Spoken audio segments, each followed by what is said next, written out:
الحمد للہ رب العالمین والصلاة والسلام علی سید المرسلین وعلی آلہ وصحبہ اجمعین اما بعد رب اشرح لی صدری ویسر لی امری واحلل عقدۃ من لسانی یفقہوا قولی۔ آئیں قرآن سمجھیں شروع سے آخر تک، understand Quran from beginning to end. اس کا لیول 3 ہے اور سبق نمبر 6 ہے، اور آج انشاءاللہ پارہ 14 اس میں ہم سورہ نحل انشاءاللہ شروع کریں گے، اور سورہ نحل کی آیت نمبر 1 سے لے کر آیت نمبر 42 تک ہم انشاءاللہ پڑھیں گے۔ کورس کے جو مقاصد آپ کے سامنے ہیں، اسی طرح کورس کا تعارف بھی۔ سورۃ النحل کا جو تعارف ہے اس کی طرف ہم آتے ہیں۔ اس کا نام اور وجہ تسمیہ کیا ہے؟ سورہ یہ مکی ہے، یہ مدنی؟ یہ سورہ مکی ہے، یہ مکی صورت ہے، اور اس کی آیات کی تعداد 128 ہے، اور اس صورت کا نام اس آیت کی جو 68 نمبر آیت، اس صورت کی 68 نمبر جو آیت ہے، اس میں موجود جو شہد کی مکھی کا ذکر ہے، اس کی مناسبت سے اس صورت کا نام سورۃ النحل رکھا گیا۔ تو نحل جو ہے وہ شہد کی مکھی کو کہتے ہیں۔ تو یہ اللہ رب العالمین کی نشانیوں میں سے ایک بڑی نشانی ہے، شہد کی مکھی۔ سورۃ نحل کے موضوعات کون کون سے ہیں؟ اللہ رب العالمین کی قدرت کے دلائل ہیں اس صورت کے اندر، اس طرح متکبرین کا انجام اور متقین کا بدلہ کیا ہے۔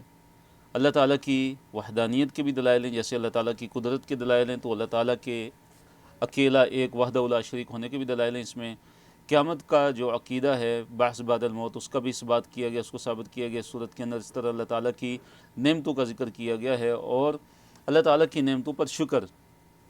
دیکھیے، جو اس صورت کا جو بنیادی جو موضوع ہے وہ ہے اللہ رب العالمین کی نعمتیں، اور اس صورت کو اسی طرح سورۃ النعم بھی قرار دیا گیا ہے، نعمتوں والی صورت۔ تو اس صورت کا جو بنیادی جو موضوع ہے وہ ہے اللہ رب العالمین کی نعمتیں، ان کا ذکر، اور پھر تاکہ ان کا شکر کیا جائے، شکر ادا کیا جائے، اور پھر اللہ تعالیٰ کی وحدانیت اور اللہ تعالیٰ کی قدرت کے دلائل کے طور پہ اللہ تعالیٰ کی نعمتوں کا ذکر کیا گیا۔ اس طرح حلال و حرام کا اختیار اللہ تعالیٰ کو، یہ صرف حضرت ابراہیم علیہ السلام اور ملت ابراہیمی کا تذکرہ ہے۔ دعوت و تبلیغ کے جو بنیادی اصول ہیں ان کا ذکر ہے، اور صورت کا جو بنیادی موضوع جیسے پہلے ذکر کیا ہے، اللہ تعالیٰ کی نعمتوں کا بیان ہے، اور یہ نعمتیں اس کی قدرت پر دلالت کرتی ہیں، اللہ تعالیٰ کی قدرت پر دلیل ہیں۔ تو اس لیے پھر اللہ تعالیٰ کا ہی شکر ادا کیا جائے، اللہ تعالیٰ کے دین پر ثابت قدم رہا جائے، اور اللہ تعالیٰ کی طرف ہی حکمت سے دعوت دی جائے۔ تو یہ آج کا ہمارے سبق کا یہ جو پہلا صفحہ ہے، اس میں آیات 1 سے لے کر 6 تک ہیں، پارہ نمبر 14 ہے، اور صفحہ نمبر 267 سے۔ پہلی آیت کی طرف ہم آتے ہیں۔ اللہ تعالیٰ کا معاملہ آ پہنچا، اور اللہ تعالیٰ شرک سے کیا ہے؟ پاک ہے۔ اعوذ باللہ من الشیطان الرجیم، بسم اللہ الرحمن الرحیم۔ تو اللہ تعالیٰ نے فرمایا، اتا امر اللہ فلا تستعجلوا، اتا آ چکا ہے، امر اللہ، اللہ تعالیٰ کا امر، اللہ تعالیٰ کا معاملہ، فلا تستعجلوہ، پس جلدی مطالبہ مت کرو، سبحانہ، وہ پاک ہے، وتعالی، اور وہ اللہ تعالیٰ کیا ہے؟ وہ اللہ تعالیٰ بلند ہے، سبحانہ و تعالی، وہ اللہ تعالیٰ پاک ہے اور وہ اللہ تعالیٰ بلند ہے، اما، اس چیز سے کہ جو یشرکون، وہ شریک بناتے ہیں، وہ اللہ تعالیٰ کے ساتھ جن کو شریک بناتے ہیں، اللہ تعالیٰ ان شریکوں سے پاک ہے۔ تو اما اصل میں تھا ان اور ما، تو جب ان کو ملایا تو کیا بن گیا؟ اما۔ تو اللہ تعالیٰ کا حکم آ گیا، اتا فعل ماضی ہے، اور اس کا مضارع یأتی، اتا یأتی، تو اللہ تعالیٰ کا معاملہ آ گیا ہے، اللہ تعالیٰ کا حکم آ گیا ہے۔ تو اللہ تعالیٰ کے حکم سے کیا مراد ہے؟ اللہ تعالیٰ کا حکم آ چکا ہے، اس سے مراد ایک تو قیامت ہے، یعنی وہ جو قیامت ہے وہ قریب آ چکی ہے، کہ نبی علیہ الصلوۃ والسلام کی جو بعثت ہے وہ قرب قیامت ہوئی ہے، اور آپ علیہ الصلوۃ والسلام کی بعثت یہ اس چیز کی نشانی ہے کہ اب جو قیامت ہے وہ قریب ہے۔ اور دوسرا اس کا مطلب ہے اللہ تعالیٰ کا امر، اللہ تعالیٰ کا جو حکم ہے، اس سے مراد کیا ہے؟ اللہ تعالیٰ کا عذاب، کہ اللہ تعالیٰ کا جو عذاب ہے، کہ جسے یہ مشرکین مکہ جو طلب کرتے تھے، وہ بس قریب ہی آ پہنچا ہے۔ تو اس کے لیے جلدی مت مچاؤ، فلا تستعجلوہ، اس کے لیے جلدی مت مچاؤ، اور اس کو جلدی آنے کا اس کا مطالبہ اب مت کرو کہ وہ آ ہی پہنچا ہے۔ تو دیکھیے اللہ تعالیٰ نے ایک چیز مستقبل میں ایک چیز پیش آنے والی ہے، لیکن اس کو کس کے ساتھ اللہ نے تعبیر کی ہے؟ عطا فی الماضی کے ساتھ، کہ جیسے ایک کام ماضی کے اندر کوئی کام ہو، پاسٹ کے اندر کوئی کام ہوا ہو، تو جیسے وہ اس میں کسی قسم کا کوئی شک و شبہ نہیں ہوتا، اس کے وقوع کا جو تحقق ہوتا ہے وہ یقینی ہوتا ہے کہ ہم اس میں اس کو شک نہیں کرتے، کام ہم نے اگر کر لیا ماضی میں۔ تو اسی طرح اللہ تعالیٰ نے یہ قرآن کے اندر اس طرح بطور اسلوب کے ایسے بیان کیا ہے، کہ قرآن کا اسلوب ہے کہ کئی جگہ اللہ تعالیٰ نے جو مستقبل میں پیش آنے والے واقعات ہیں ان کو اللہ تعالیٰ نے ماضی سے تعبیر کیا ہے، یعنی اس کے آنے میں اب کوئی شک و شبہ نہیں ہے۔ آیت نمبر 2 میں اللہ تعالیٰ نے فرمایا کہ ینزل الملائکۃ بالروح، ینزل، وہ اللہ تعالیٰ اتارتا ہے، نازل کرتا ہے فرشتوں کو، بالروح، روح کے ساتھ۔ کس کے ساتھ؟ روح کے ساتھ۔ تو روح سے مراد یہاں پہ کیا ہے؟ اللہ تعالیٰ کی وحی، اللہ تعالیٰ کی وحی، یعنی کہ وہ فرشتوں کو کس طرح اتارتا ہے؟ وحی کے ساتھ اتارتا ہے، من امرہ، اپنے حکم سے، کس پر؟ علی من یشاء، اللہ پر، من یشاء، جسے اللہ تعالیٰ چاہتا ہے، من عبادہ، اپنے بندوں سے۔ تو اللہ تعالیٰ اپنے بندوں میں سے جس پر چاہتا ہے اللہ تعالیٰ ان پہ وحی کو نازل کرتا ہے۔ جسے اللہ تعالیٰ نے چاہا تو محمد صلی اللہ علیہ وسلم کو اللہ تعالیٰ نے چنا رسالت کے لیے، تو اللہ تعالیٰ نے ان پہ وحی کو نازل کیا، اور کیا حکم دے کے؟ انذروا، کیا حکم دے کے؟ ڈرا دو کہ انہو، کہ بے شک، یقیناً، لا الہ، نہیں ہے کوئی الہ، الا، مگر، انا، میں، فتقون، پس ڈرو مجھ سے، فتقونی تھا تو یا گر گیا۔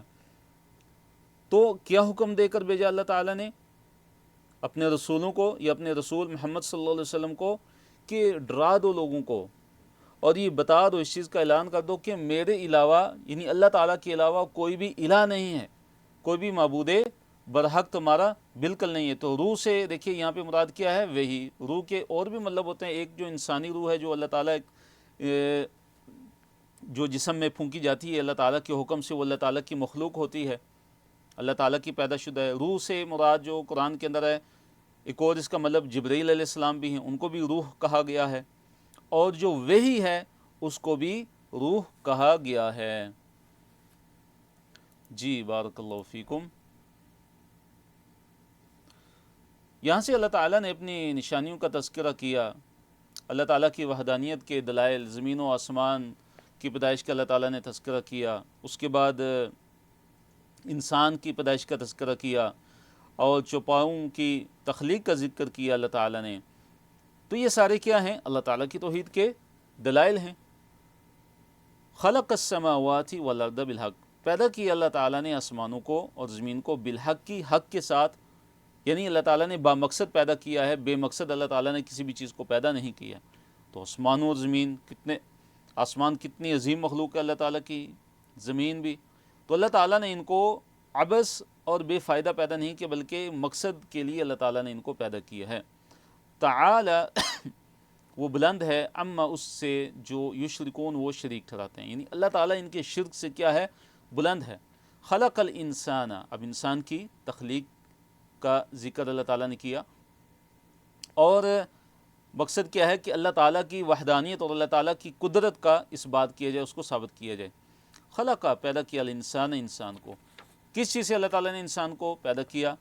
من نطفۃ، ایک حقیر سے، قطرے سے، حقیر معمولی قطرے سے اللہ تعالیٰ نے نطفے سے انسان کو پیدا کیا۔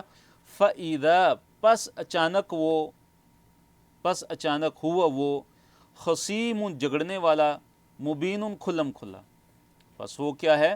جگڑنے والا ہے، کھلم کھلا جگڑنے والا ہے۔ تو اذا کا ایک مطلب ہوتا ہے جب، اور اذا کا ایک مطلب ہوتا ہے کسی کام کا ایک اچانک ہو جانا، اس کو فجائیہ کہتے ہیں، اذا فجائیہ، اچانک کے معنی میں ہوتا ہے۔ اب کیا ہے کہ اللہ تعالیٰ نے انسان کو نطفے سے پیدا کیا، اب کیا ہے کہ اچانک وہ کیا ہو گیا ہے؟ خصیم، جگڑنے والا ہو گیا ہے، مبین، کھلم کھلا وہ جگڑتا ہے، اور اپنی تخلیق کے جو اطوار ہیں جو اللہ تعالیٰ نے اللہ تعالیٰ نے اس انسان کو کیسے اللہ تعالیٰ نے پیدا کیا ہے، اگر وہ غور و فکر کرے تو وہ اپنے رب کو پہچان سکتا ہے، اور اس بات کو بھی وہ دیکھ سکتا ہے کہ کیسے اللہ تعالیٰ نے اس کو پیدا کیا، ایک حقیر سے، ایک پانی کے قطرے سے، ایک نطفے سے پیدا کیا، لیکن پھر وہی انسان اللہ تعالیٰ کے مقابلے میں کھڑا ہو جاتا ہے، فَإِذَا هُوَ خَصِيمٌ مُبِينٌ، ملحد تک بن جاتا ہے، ایتھیسٹ بن جاتا ہے، اللہ تعالیٰ کی ذات کا انکار کرنا شروع ہو جاتا ہے، اللہ تعالیٰ کے وجود کا انکار کرنا شروع ہو جاتا ہے۔ فرمائے فَإِذَا هُوَ خَصِيمٌ مُبِينٌ وَالْأَنْعَامَ، اور اللہ تعالیٰ نے اب چوپاؤں کا ذکر کیا ہے، اللہ تعالیٰ کی قدرت کی دلیل ہے اور اللہ تعالیٰ کی نعمتوں میں سے ہے، یہ اللہ تعالیٰ کی نعمت ہی ہے۔ وَالْأَنْعَامَ، اور چوپائے، وَالْأَنْعَامَ، اور چوپائے، تو انعام کس کی جمع ہے؟ نعام کی جمع ہے۔ کس کی جمع ہے؟ نعام کی جمع ہے۔ تو نعام کسے کہتے ہیں؟ انعام اونٹ، گائے اور بھیڑ اور بکریاں، اونٹ، گائے، بھیڑ، بکریاں، ان کو انعام کہا جاتا ہے، ان کو کیا کہا جاتا ہے؟ انعام۔ خالق کا پیدا کیا اللہ تعالیٰ نے، ہاں ان کو، یعنی انعام، چوپاؤں کو اللہ تعالیٰ نے پیدا کیا، ان کو اللہ تعالیٰ نے پیدا کیا ہے۔ اب کیا ہے؟ لکم، تمہارے لیے، فیہا، ان میں کیا ہے؟ دفء، حرارت ہے، یعنی حرارت، گرمی کو حاصل کرنے کا ان میں سامان ہے، یعنی ان کے چمڑے سے تم کپڑے بناتے ہو، کہ جیکٹیں بنتی ہیں، گرمائش حاصل کرتے ہو، ان کے بالوں سے، ان کے اون سے گرم کپڑے بنتے ہیں، یہ مراد ہے لکم فیہا، کہ تمہارے لیے ان میں کیا ہے؟ دفء، کیا ہے؟ گرمی حاصل کرنے کا سامان ہے، ومنافع، اور منافع ہیں، فوائد ہیں، فائدے ہیں تمہارے لیے ان میں، ان چوپاؤں میں، ومنہا، اور انہی میں سے، تاکلون، تم کھاتے ہو۔ تو کتنے فوائد ذکر کیے اللہ تعالیٰ نے چوپاؤں کے؟ ایک یہ کہ تم گرمی حاصل کرنے کا تمہارے لیے ان میں سامان ہے، پھر فوائد ہیں مختلف قسم کے، مثلا ان کا دودھ تم جو ہے استعمال کرتے ہو، ان پہ سوار بھی ہوتے ہو، سامان لاتے ہو، ان کے ذریعے ہل چلاتے ہو، کھیتوں کو سیراب کرتے ہو، یہ سارے فوائد ہیں، اور پھر تم انہی میں سے کھاتے بھی ہو، ان کا گوشت تم کھاتے ہو۔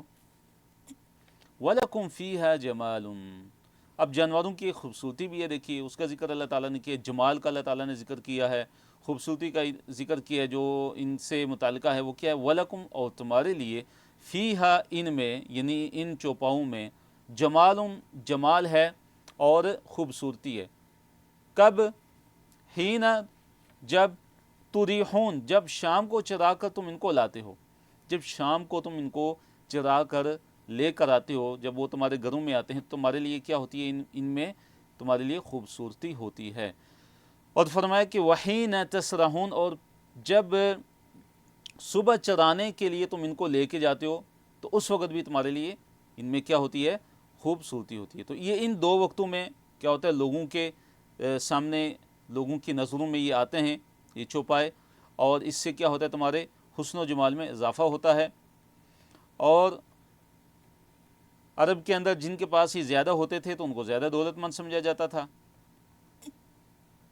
تو یہ جب رات کو، شام کو جب چر کے آتے تھے تو اس میں یعنی ایک عجیب قسم کی ایک خوشی کا، ان کو خوشی کا باعث ہوتا تھا۔ اسی طرح جب صبح ان کو چرانے کے لیے جب لے کے جاتے تھے گھروں سے، تو اس وقت بھی ان کے لیے ان میں جمال، خوبصورتی اور زیب و زینت تھی ان کے لیے۔ آیت نمبر 7۔ اب جانوروں کے اور کچھ فائدہ اللہ تعالیٰ نے ذکر کیے کہ وہ جانوروں کے فوائد، ان میں سے یہ ہے کہ وہ سامان اٹھاتے ہیں، وہ تمہارا سامان اٹھا کر لے کے جاتے ہیں ایسی جگہ پہ کہ یعنی تمہارے لیے مشکل ہے کہ تم وہ سامان خود اٹھا کر لے کے جاؤ، تو تمہارے اس سامان اٹھانے کے یہ کام آتے ہیں، یہ جو چوپائے ہیں یہ تمہارے سامان اٹھانے کے بھی کام آتے ہیں۔ اللہ نے فرمایا وَتَحْمِلُ، اور اٹھاتے ہیں، یعنی یہ چوپائے، اثقالکم، تمہارے سامان، تمہارے بوجھ، یہ اٹھا کے لے کے جاتے ہیں، الی بلد، اس بلد یعنی شہر کی طرف، اس جگہ کی طرف، کہ لم تکونوا بالغیہ، کہ تم اس تک کبھی بھی پہنچنے والے نہ تھے، لم تکونوا، تم نہیں تھے، بالغیہ، اصل میں بالغین تھا، اور جب اس کے آگے ہا آ جاتا ہے تو پھر اس کا نون گر جاتا ہے، بالغون کی جمع بالغین، پھر ہا گر گیا تو بالغی ہی بن گیا، کہ تم نہیں تھے بالغ یعنی پہنچنے والے، بلغا سے، بلغا فعل ماضی ہے، یبلغ فعل مضارع، اس سے اس میں فاعل بالغ، پھر اس کی جمع بالغین، پھر جب آگے ہا جب آ گیا ہاں آیا تو پھر اس کے بعد کیا ہوا کہ نون اس کا گر گیا، تو کیا بن گیا بالغی ہی، پہنچنے والے، تم نہیں تھے پہنچنے والے اس بلد، اس شہر تک، الا بشق الانفسی، الا مگر، بشق الانفسی مگر اپنی جانوں کی مشقت کے ساتھ، یعنی جانوں کی مشقت کے بغیر تم جو ہے ایک جگہ سے دوسری خاص جگہ تک تم نہیں پہنچ سکتے وہ سامان اٹھا کے۔ مثلاً اگر کسی کے 1 من اگر سامان ہو اور اس نے 10 کلومیٹر اس کو لے کے جانا ہو تو وہ کیسے اٹھا کر لے کے جائے گا، کتنا مشکل ہوگا اس کے لیے۔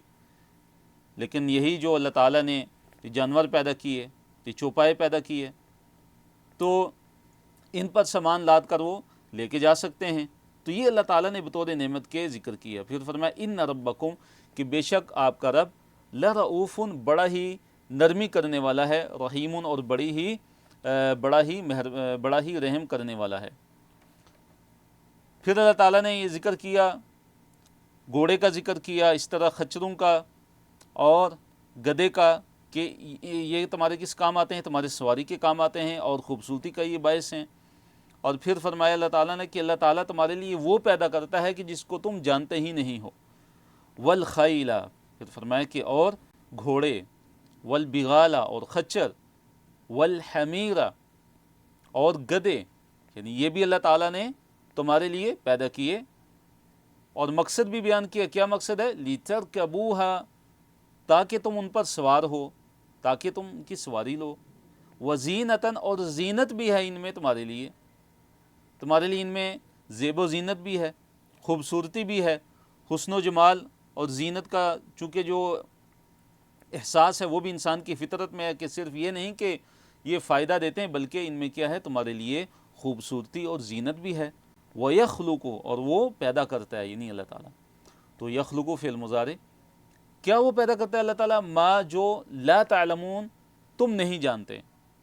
اللہ تعالیٰ تمہارے لیے وہ چیزیں بھی پیدا کرتا ہے، یا اس کا مطلب اگر مستقبل کا ہو تو وہ یخلق، اور پیدا کرے گا تمہارے لیے، ما لا تعلمون، جن کو تم نہیں جانتے۔ اس میں کتنی چیزیں آ جاتی ہیں کہ جو اللہ تعالیٰ نے اس کے بعد میں پیدا کی ہیں، اور جو ابھی تک جو ہے موجودہ دور کی جو ایجادات ہیں وہ بھی اس میں آ جاتی ہیں۔ وَعَلَى اللَّهِ قَصْدُ السَّبِيلِ وَمِنْهَا جَائِرٌ، آیت نمبر 9 میں کہ ہدایت دینا اللہ تعالیٰ ہی کے ذمہ ہے، ہدایت کا راستہ واضح کر دینا، اور جو گمراہی کا جو راستہ ہے، یہ جو گمراہی کے جو راستے ہیں، مختلف راستے، ان کو واضح کر دینا، یہ اللہ تعالیٰ کا ذمہ ہے۔ اللہ تعالیٰ نے جو سیدھا راستہ ہے اس کو واضح کر دیا ہے اپنے رسولوں کے ذریعے، اور جو برے راستے ہیں اللہ تعالیٰ نے ان کو بھی واضح کر دیا ہے۔ اور پھر اللہ تعالیٰ نے ایک بہت بڑی آزمائش اور اللہ تعالیٰ نے ایک بہت بڑی امتحان میں ہمیں ڈالا ہے کہ یہ سیدھا راستہ ہے، اگر اس پہ چلو گے تو جنت میں جاؤ گے، اور یہ جو ہیں شیطانی راستے ہیں، اگر ان پہ جاؤ گے تو یہ کدھر لے کے جائیں گے، دوزخ کی آگ میں لے کے جائیں گے۔ اللہ نے فرمایا وَعَلَى اللَّهِ، اور اللہ تعالیٰ پر ہی ہے، قصد السبیلی، سیدھا راستہ، یعنی سیدھا راستہ دکھانا اللہ تعالیٰ کے ذمہ ہی ہے، سیدھا راستہ دکھانا اللہ تعالیٰ کے ذمہ ہے، سیدھا راستہ اللہ تعالیٰ ہی پر ہے۔ وَعَلَى اللَّهِ لفظی ترجمہ کیا ہوگا، وَعَلَى اللَّهِ، اور اللہ تعالیٰ پر ہی ہے، قصد السبیلی، سیدھا راستہ، مطلب یہ کہ سیدھا راستہ، ہدایت کا راستہ دکھانا یہ اللہ تعالیٰ کے ذمہ ہی ہے۔ وَمِنْهَا، اور حالانکہ کچھ ایسے راستے بھی ہیں کہ جائر، جو ٹیڑھے ہیں، ایسے راستے بھی ہیں کہ جو ٹیڑھے ہیں اور جو ہدایت کے راستے نہیں ہیں بلکہ گمراہی کے راستے ہیں، اور وہ کدھر لے کے جانے والے ہیں، جہنم کی آگ کی طرف، جو شیطانی راستے ہیں۔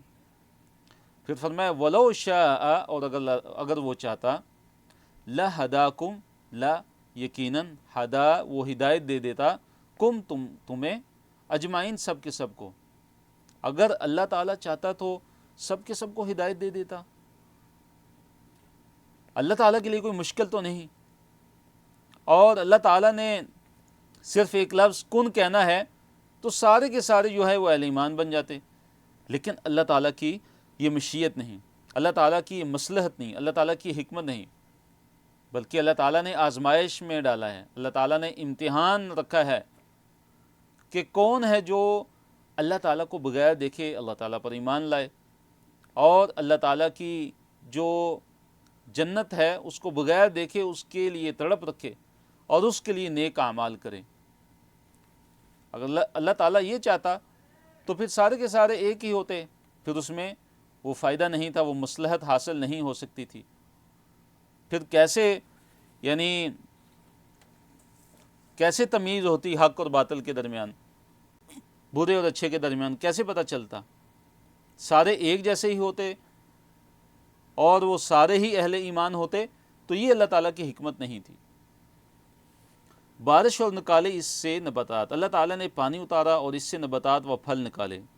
اگلی آیت میں اس کا ذکر ہے، هو الذی، وہی ہے، الذی جس نے، انزل نازل کیا، من السماء آسمان سے، ماء پانی، یعنی وہ اللہ تعالیٰ ہی ہے کہ جس نے آسمان سے پانی نازل کیا، لکم منہ شراب، تمہارے لیے اس میں سے پینا ہے، تمہارے لیے اس میں سے شراب پینے کو کہتے ہیں، لکم تمہارے لیے، منہ اس میں سے، یعنی وہ پانی جو اللہ تعالیٰ نے آسمان سے نازل کیا بارش کی صورت میں، شراب تمہارے لیے اس میں سے پینا ہے، یعنی تم پینے کے لیے اس کو استعمال کرتے ہو، تمہارے پینے کے بھی کام آتا ہے۔ وَمِنْهُ شَجَرٌ، اور اسی میں سے کیا ہے، وہ پودے ہیں، وہ شجر ہے، وہ پودے ہیں، وہ نباتات ہیں جو اللہ تعالیٰ نے اس پانی کے ذریعے سے اللہ تعالیٰ نے وہ نباتات اگائی ہیں، وہ پودے اللہ تعالیٰ نے وہ اگائے ہیں، فیہ اس میں، تسیمون تم چراتے ہو، فیہ اسی میں، تسیمون تم کیا کرتے ہو، چراتے ہو، یعنی تمہارے جو جانور ہیں وہ چرتے چگتے ہیں، وہ کھاتے ہیں اس میں سے۔ تو یہ جو پودے اللہ تعالیٰ نے پیدا کیے وہ کس کے ذریعے پیدا کیے؟ وہی وہ پانی کہ جو اللہ تعالیٰ نے آسمان سے نازل کیا۔ یُنبِتُ لَکُم بِہِ الزَّرْعَ، اور وہ اگاتا ہے تمہارے لیے، بِہِ اس کے ذریعے، یعنی اس پانی کے ذریعے، جو پانی اللہ تعالیٰ نے تمہارے لیے آسمان سے نازل کیا۔ یُنبِتُ، انبتا ینبتو، یہ چیپٹر ہے اسلم یسلمو سے، فعل مضارع ہے، لکم تمہارے لیے، بھی اس کے ذریعے، الزرع کھیتیاں، والزیتون اور زیتون، یعنی اللہ تعالیٰ اس پانی کے ذریعے کھیتی اگاتا ہے، زیتون اگاتا ہے، والنخیل اور کھجور کے درخت، والاعناب اور انگور کے درخت، وَمِن كُلِّ الثَّمَرَاتِ اور ہر قسم کے جو پھل ہیں وہ اللہ تعالیٰ اس پانی کے ذریعے اگاتا ہے۔ تو دیکھیے کھیتی کا اللہ تعالیٰ نے ذکر کیا، نمبر 2 زیتون کا، نمبر 3 کھجور کا اور انگور کا، یہ خصوصاً ذکر کیے، اور پھر عموماً من كُلِّ الثَّمَرَاتِ ہر قسم کے پھل اللہ تعالیٰ نے اس پانی کے ذریعے نکالے اور پیدا کیے۔ ان فی ذالک، کہ بے شک اس میں، لآیتن بڑی نشانی ہے، لآیتن یقیناً بڑی ہی کیا ہے، نشانی ہے، لقومن اس قوم کے لیے، ان لوگوں کے لیے، یتفکرون کہ جو کیا کرتے ہیں، تفکر کرتے ہیں، جو غور و فکر کرتے ہیں اللہ تعالیٰ کی ان نشانیوں میں۔ اللہ تعالیٰ کی مزید نشانیوں کا تذکرہ ہے، رات کا، دن کا، سورج کا، چاند کا، اور پھر اللہ تعالیٰ نے ذکر کیا کہ اللہ تعالیٰ نے سارے کے سارے جو ستارے ہیں تمہارے لیے کیا کر دیے، مسخر کر دیے۔ وسخر لکم، اور اس نے مسخر کر دیا، لکم تمہارے لیے، کس چیز کو؟ اللیل رات کو، والنہار اور دن کو، اللہ تعالیٰ نے تمہارے لیے رات کو مسخر کر دیا اور دن کو مسخر کر دیا، والشمس اور سورج کو، والقمر اور چاند کو، رات کو بھی اللہ تعالیٰ نے تمہارے لیے کیا کر دیا، مسخر کر دیا، یعنی تمہاری خاطر اللہ تعالیٰ نے رات کو مسخر کر دیا۔ تو مسخر کرنے سے کیا مطلب ہے کہ اللہ تعالیٰ نے تمہاری خدمت میں ان کو لگا دیا ہے، تمہاری جو بقا ہے، جو تمہاری جو ضرورت ہے، اور جو تمہارے جو منافع ہیں، ان کے لیے اللہ تعالیٰ نے ان چیزوں کو پابند کر دیا ہے، یہ مراد ہے مسخر کرنے سے۔ رات کو اللہ تعالیٰ نے تمہارے لیے مسخر کر دیا کہ رات کو اللہ تعالیٰ نے نیند کا ذریعہ بنایا، راحت کا ذریعہ بنایا، والنہار اور دن کو اللہ تعالیٰ نے وجعلنا النہار معاشا، اللہ تعالیٰ نے معاش کا ذریعہ بنایا، والشمس اور سورج کو اللہ تعالیٰ نے تمہارے لیے مسخر کر دیا، والقمر اور چاند کو مسخر کر دیا کہ جو سورج ہے وہ دن کو روشنی دیتا ہے، اللہ تعالیٰ نے مسخر کر دیا، والقمر اور چاند، اور یہ رات کو روشنی دیتا ہے، رات کو نور کا باعث ہے، والنجوم مسخرات، اور جو تارے ہیں مسخرات وہ مسخر کیے گئے ہیں، بامرہ اس کے امر سے، اس کے حکم سے، نہیں اللہ تعالیٰ کے حکم سے۔ ان فی ذالک، کہ بے شک اس میں، لآیات یقیناً نشانیاں ہیں، لقوم اس قوم کے لیے، ان لوگوں کے لیے، یعقلون جو عقل رکھتے ہیں۔ جو غور و فکر کرتے ہیں، جو سمجھتے ہیں، جو عقل رکھتے ہیں، ان کے لیے ان چیزوں میں بڑی نشانیاں ہیں۔ پھر اللہ تعالیٰ نے فرمایا کہ وما، اور جو چیز ذرا، جو پھیلا دی، لکم تمہارے لیے، فی الارض زمین میں، وما ذرا لکم فی الارض، اور جو کچھ اللہ تعالیٰ نے پھیلا دیا ہے تمہارے لیے زمین میں، کیا ہے اب مختلفاً الوانہ، کہ اس کے رنگ بھی کیا ہیں، مختلف ہیں، مختلف قسم کے رنگ ہیں۔ تو وہ چیزیں بھی اللہ تعالیٰ نے تمہارے لیے مسخر کر دی ہیں۔ اور ان چیزوں سے کیا مراد ہے؟ ان سے مراد ایک تو یہ ہے کہ مختلف قسم کی کھیتیاں اللہ تعالیٰ نے مختلف رنگوں والی تمہارے لیے اگائی ہیں۔ حالانکہ زمین بھی ایک ہے، مٹی بھی ایک ہے، پانی بھی ایک ہے، لیکن ہر جو درخت ہے اس کا رنگ اور اس کا جو سٹائل ہے، اس کا جو پھل ہے پھر ہر پھل کا ذائقہ وہ مختلف ہے۔ تو یہ اللہ تعالیٰ کی بڑی نشانیاں ہیں۔ اسی طرح معدنیات ہیں اور نباتات ہیں، جمادات ہیں، حیوانات ہیں، یہ سارے اس میں آ جاتے ہیں۔ وما ذرأ لکم فی الارض مختلفا الوانہ۔ پھر فرمایا اللہ تعالیٰ نے ان فی ذلک، بے شک اس میں، لآیۃ، یقیناً بڑی نشانی ہے، لقوم، ان لوگوں کے لیے، یذکرون، جو نصیحت حاصل کرتے ہیں، جو نصیحت حاصل کرتے ہیں ان کے لیے اس میں کیا ہے، بڑی ہی نشانی ہے۔ تو دیکھیے پچھلی آیت میں کیا ذکر کیا، لقوم یعقلون، ان لوگوں کے لیے نشانیاں ہیں کہ جو عقل سے کام لیتے ہیں، جو سمجھ بوجھ والے ہیں۔ اور اس سے پچھلی جو آیت نمبر 11، اس میں اللہ تعالیٰ نے ذکر کیا کہ اس میں یقیناً بڑی نشانی ہے ان لوگوں کے لیے جو یتفکرون، جو غور و فکر کرتے ہیں۔ تو کیا پتہ چلا کہ ہمیں اللہ تعالیٰ کی نشانیوں میں غور و فکر کرنا چاہیے، اور ہمیں اللہ تعالیٰ کی نشانیوں میں عقل یعنی سمجھ بوجھ سے ان پہ غور و فکر کرنا چاہیے، تفکر کرنا چاہیے، اور اپنے رب کو پہچاننا چاہیے، اور اپنے ایمان کو مضبوط بنانا چاہیے۔ ایمان کے مضبوط اور ایمان کو ثابت رکھنے کے لیے، ثابت قدم رہنے کے لیے، اپنے ایمان کو مضبوط کرنے کے لیے کئی اس کے طریقے ہیں، کئی راستے ہیں۔ ان میں سے ایک یہ بھی ہے کہ اللہ تعالیٰ کی یہ جو نشانیاں ہیں جو اللہ تعالیٰ نے کائنات میں پیدا کی ہیں، جو پھیلائی ہوئی ہیں، ان پہ کثرت سے غور و فکر کیا جائے۔ اس کے بعد جو ہے اللہ تعالیٰ نے کون سی نشانیاں بیان کی ہیں؟ سمندر کی۔ اللہ تعالیٰ نے سمندر کو انسان کے لیے مسخر کر دیا ہے، سمندر کو اللہ تعالیٰ نے انسان کے لیے کیا کر دیا؟ مسخر کر دیا۔ وَهُوَ الَّذِي، اور وہی ہے وہ جس نے مسخر کر دیا ہے، البحر، سمندر کو، یعنی وہی ہے جو اللہ تعالیٰ ہی ہے کہ جس نے تمہارے لیے سمندر کو کیا کر دیا؟ مسخر کر دیا ہے۔ لِتَأْكُلُوا، تاکہ تم کھاؤ، مِنْهُ، اس سے، یعنی سمندر سے۔ تو اکل یأکلوا، اکل یأکلوا، تو لِتَأْكُلُوا فعل مضارع ہے اور لام کی وجہ سے نون گر گیا ہے۔ تاکہ تم کھاؤ، منہ، اس سے، یعنی سمندر سے، لحمن، گوشت، طرین، تازہ۔ مراد کون سا گوشت ہے؟ مچھلی ہے، مچھلی کا گوشت تر و تازہ جو ہے، تاکہ تم اس میں سے گوشت تم کھاؤ۔ اللہ تعالیٰ نے اس طرح تمہارے لیے اس کو مسخر کر دی ہے۔ وَتَسْتَخْرِجُوا، اور تاکہ تم نکالو اس میں سے، منہ، اس میں سے، یعنی سمندر سے، حلیتاً، حلیہ کسے کہتے ہیں؟ زینت کی چیزیں، جیسے موتی ہیں، جیسے مرجان ہیں، جیسے سیپیاں ہیں، جیسے سونا ہے، جواہر ہیں، اور اسی طرح بے شمار دھاتیں جو سمندر کے اندر ہیں، جو نکالی جاتی ہیں، مختلف قسم کے خزانے، یہ تاکہ تم سمندر سے نکالو۔ جو اللہ تعالیٰ نے سمندر میں یہ چیزیں رکھی ہیں، تم اس میں سے نکالتے ہو۔ اور زینت کی چیزیں، حلیتاً، زینت کی چیزیں ہیں، تلبسونہا، تم ان کو پہنتے ہو، تلبسونہ، تم پہنتے ہو، ہاں انہیں، یعنی حلیہ کی طرف اشارہ ہے۔ تو تلبسون فعل مضارع ہے، تلبسون، لبسا اس کا ماضی ہے، یلبسو فعل مضارع، تلبسون تم پہنتے ہو۔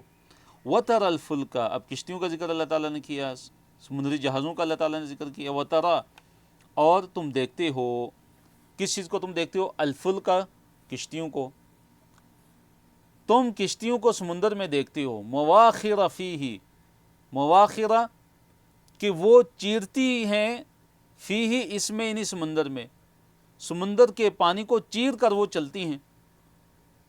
مواخر، ماخرتن کی جمع ہے کہ وہ اس پانی کو چیرتی ہوئی سمندر میں وہ چلتی ہیں۔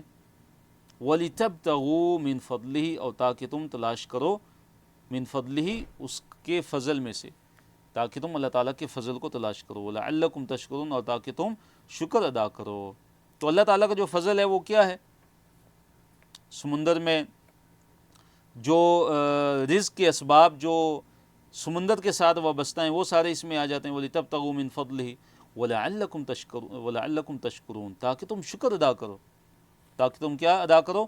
تاکہ تم اللہ تعالیٰ کا شکر ادا کرو. تو ہمیں اللہ تعالیٰ کی نعمتوں کا شکر ادا کرنا چاہیے. اس کے بعد صفحہ نمبر 269 پہ چلتے ہیں. پارہ 14 ہیں اور اس صفحے پہ آیت نمبر 15 سے آیت نمبر 26 تک ہے. انشاءاللہ ہم پڑھیں گے. اور اس صفحے کو 4 اشارات میں تقسیم کیا گیا ہے اور ہر اشارے کے اس کے آگے موضوعات بھی ہیں. اللہ تعالیٰ نے اپنی قدرت اور اپنی وحدانیت کی کچھ اور نشانیاں بیان کی ہیں. اور وہ نشانیاں کیا ہیں؟ جو آیت نمبر 15 میں ہیں کہ اللہ تعالیٰ نے زمین میں پہاڑوں کو گاڑ دیا ہے اور اللہ تعالیٰ نے نہروں کا ایک سلسلہ اللہ تعالیٰ نے زمین کے اندر بچھا دیا ہے. اللہ تعالیٰ نے نہروں کا ایک سلسلہ زمین کے اندر بچھا دیا ہے.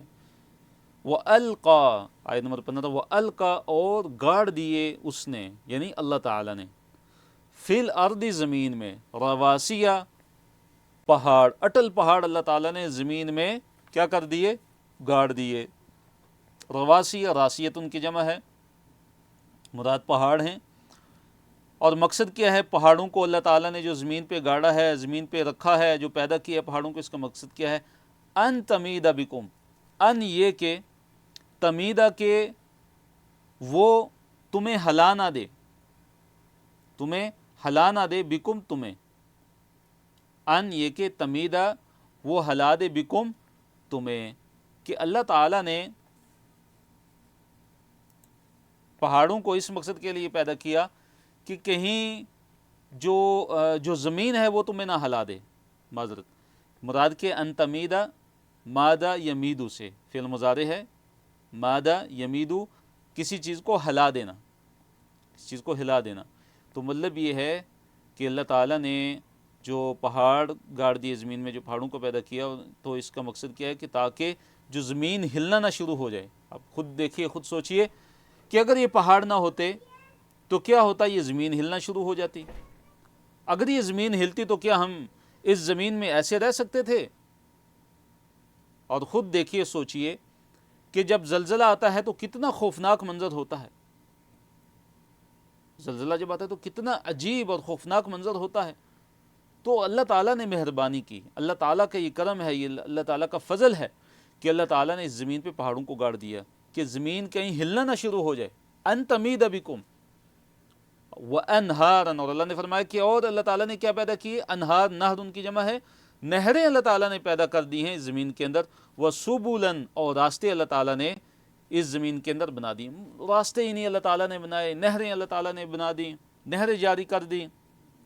اور جو راستوں کو بنانے کا مقصد کیا؟ لعلکم، تاکہ تم تہتدون، تاکہ تم جو راستہ ہے، جو صحیح راستہ ہے، تاکہ تم اس کو حاصل کر سکو اپنے منزل مقصود تک، تاکہ منزل تک تم پہنچ جاؤ. یہاں پہ تہتدون کا مطلب ہدایت حاصل کرنا نہیں ہے. ایک اہتدا یہتدی کا مطلب ہوتا ہے ہدایت پکڑنا، ہدایت لینا. لیکن یہاں تہتدون کا مطلب ہے جو صحیح راستہ ہے، اپنے گھر کا مثلا راستہ ہے، اس تک اپنی منزل مقصود تک صحیح طریقے سے پہنچ جانا.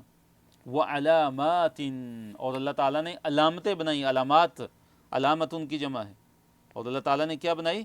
علامتیں بنا دی ہیں اللہ تعالیٰ نے. تو علامتیں مطلب کہ دین کو راستہ دیکھنے کے لیے اللہ تعالیٰ نے مختلف قسم کی علامتیں بنا دی. اس سے کیا مراد ہے؟ مثلا جب بھی ہم کہیں جا رہے ہوتے ہیں تو جو اپنا علاقہ ہوتا ہے یا کوئی بھی جو علاقہ ہے تو اس کی کوئی نہ کوئی علامت ہوتی ہے. مثلا کوئی صحرا آ گیا، مثلا کوئی پہاڑ آ گیا کہ یہ والا جو پہاڑ ہے یہاں سے اس سائڈ پہ جائیں گے تو ہمارا راستہ ہے اور ہمارا گھر ہے اور جہاں پہ ہم نے جانا ہے وہ جگہ ہے. اس طرح کھیت ہیں، درخت ہیں. تو کئی اللہ تعالیٰ نے انسان کے لیے علامات یعنی علامتیں بنا دی کہ دین کو اگر سفر کر رہا ہو تو انسان ان کے ذریعے اپنی منزل مقصود تک پہنچ سکتا ہے. پھر فرمائے وَبِالنَّجْمِ، اور جو تارا ہے اس کے ساتھ ہم وہ یہتدون، وہ راستہ معلوم کرتے ہیں. تو دیکھیں نجم جو ہے یہ سنگولر ہے اور اس کی جمع نجوم آتی ہے. تو مراد کوئی ایک تارہ نہیں کہ ایک تارے کے ذریعے لوگ جو راستہ معلوم کرتے ہیں، نہیں، مراد یہاں پہ پوری جو ستارے ہیں ان کی جنس ہے کہ ستاروں کے ذریعے انسان جو ہے وہ سیدھا راستہ وہ معلوم کرتا ہے، اپنا راستہ معلوم کرتا ہے۔ تو سمندروں رات کے وقت جو ہے ستاروں کے ذریعے وہ راستہ جو ہے وہ معلوم کرتے تھے۔ اس وقت کے جو قریش تھے، جو مکہ کے جو لوگ تھے، تو وہ رات کے وقت ستاروں کے ذریعے وہ بڑے ماہر تھے راستے کو معلوم کرنے میں۔ اور قرآن کے اندر جو ستاروں کی جو پیدائش کے جو مقصد ہے وہ 3 مقصد بیان ہوئے ہیں۔ ایک تو یہ جو اللہ تعالیٰ نے بیان کیا وَبِالنَّجْمِ هُمْ يَهْتَدُونَ کہ ستارے جو اللہ تعالیٰ نے پیدا کیے آسمان پہ، ان کا ایک جو مقصد ہے وہ کیا ہے کہ تاکہ ان کے ذریعے راستہ معلوم کیا جا سکے۔ اور دوسرا جو مقصد ہے ستاروں کی پیدائش کا، جو اللہ تعالیٰ نے ستارے پیدا کیے، ان کا مقصد کیا ہے کہ آسمان نے دنیا کی زیب و زینت، کہ اللہ تعالیٰ نے اس کے ساتھ، ان ستاروں کے ساتھ اللہ تعالیٰ نے آسمان دنیا کو مزین کیا ہے۔ اور تیسرا جو مقصد ہے ستاروں کی پیدائش کا وہ یہ ہے، جو قرآن میں بیان ہوا ہے، وہ یہ ہے کہ جو شیاطین چوری چھپے اوپر جا کے خبریں سننے کی کوشش کرتے ہیں تاکہ ان کو مار بگایا جائے۔ تو یہ 3 مقصد اللہ تعالیٰ نے قرآن میں ستاروں کی پیدائش کے بیان کیے ہیں۔ اس کے علاوہ اگر کوئی ان کا کوئی اور مقصد تلاش کرتا ہے، اپنی قسمت کا حال ستاروں کے ذریعے معلوم کرتا ہے، تو اس کی اجازت نہیں ہے، بالکل یہ جائز نہیں ہے، بلکہ یہ حرام ہے۔ افمن یخلق کمن لا یخلق افلا تذکرون۔ آیت نمبر 17 میں اب اللہ تعالیٰ نے اپنی جو ساری نشانیاں اور ساری نعمتیں جو اللہ تعالیٰ نے بیان کی، تو توحید کی نعمت کو اللہ تعالیٰ نے اجاگر فرمایا۔ توحید کی نعمت کا اللہ تعالیٰ نے اب ذکر کیا ہے، اور یہ ذکر کیا ہے کہ ایک تو یہ اللہ تعالیٰ ہے کہ جس نے اتنی عظیم عظیم مخلوقات کو پیدا کیا، اور اس کے مقابلے میں ایک تو وہ ہیں کہ جو جن کو تم نے معبود بنایا ہوا ہے، جو نہ دیکھ سکتے ہیں نہ سن سکتے ہیں، اور جن کے اندر کوئی بھی اختیار نہیں ہے۔ تو کیا یہ دونوں آپس میں برابر ہو سکتے ہیں؟ نہیں۔ تو اللہ نے فرمایا آیت نمبر 17، افمن کیا پس وہ جو یخلق جو پیدا کرتا ہے، ایک تو وہ ہستی ہے کہ جو پیدا کرنے والی ہے، یعنی اللہ تعالیٰ، کمن کاف کا مطلب ہوتا ہے مانند، کہ کیا وہ اس کی مانند ہے کہ لا یخلق جو پیدا نہیں کرتا، یعنی اللہ تعالیٰ جو پیدا کرنے والا ہے، کیا ان کی طرح ہو سکتا ہے کہ جو پیدا نہیں کرتے، جو کچھ بھی نہیں بنا سکتے، جو مچھر کا ایک جو ہے پر تک نہیں بنا سکتے، ایک مکھی تک نہیں بنا سکتے؟ افلا تذکرون کیا تم نصیحت حاصل نہیں کرتے؟ وَإِن تَعُدُّوا اور اگر تم شمار کرو نعمت اللہ، اللہ تعالیٰ کی نعمت کا، وَإِن اور اگر تعدوا تم شمار کرنا شروع ہو جاؤ نعمت اللہ، اللہ تعالیٰ کی نعمت کا، تو کیا فرمایا؟ لا تحصوها تم نہیں شمار کرو گے، تم نہیں شمار کر پاؤ گے، نہیں شمار کر سکتے۔ تو شکر کہاں سے ادا کرو گے اللہ تعالیٰ کی نعمتوں کا، کہ جب تمہیں اللہ تعالیٰ کی نعمتوں کا ہی پتہ نہیں ہے کہ اللہ تعالیٰ نے جو نعمتیں دی ہیں تمہیں وہ کتنی زیادہ اللہ تعالیٰ نے تمہیں نعمتیں عطا فرمائی ہیں۔ ان اللہ بے شک اللہ تعالیٰ لغفور یقیناً بڑا ہی بخشنے والا ہے، رحیم بڑا رحم کرنے والا ہے۔ واللہ یعلم ما تسرون وما تعلنون اللہ تعالیٰ پوشیدہ اور اعلانیہ کو جانتا ہے۔ واللہ اللہ تعالیٰ یعلم وہ جانتا ہے، ما جو تسرون تم پوشیدہ رکھتے ہو، تسرون فعل مضارع ہے اسر یسر سے، اس کا چپٹر ہے اسلم یسلم، وما تعلنون اور جو تم اعلانیہ کرتے ہو، اعلن یعلن، اس کا چپٹر ہے اسلم یسلم فعل مضارع ہے۔ جو تم ظاہر کام کرتے ہو یا چھپ کے کام کرتے ہو، جو چیز چھپاتے ہو پوشیدہ رکھتے ہو وہ بھی اللہ تعالیٰ جانتا ہے، اور جو تم اعلانیہ کرتے ہو اس کو بھی اللہ تعالیٰ جانتا ہے۔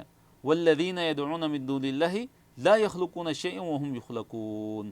اب مشرکین مکہ ان کے جو معبودان باطلہ تھے ان کی حقیقت کا بیان ہے کہ جنہیں یہ لوگ اللہ تعالیٰ کو چھوڑ کے پکارتے ہیں وہ تو کسی چیز کے بھی پیدا کرنے والے نہیں ہیں، انہوں نے تو کسی بھی چیز کو پیدا نہیں کیا، بلکہ وہ تو خود پیدا کیے جاتے ہیں، بلکہ وہ خود پیدا کیے جاتے ہیں۔ تو اللہ تعالیٰ نے فرمایا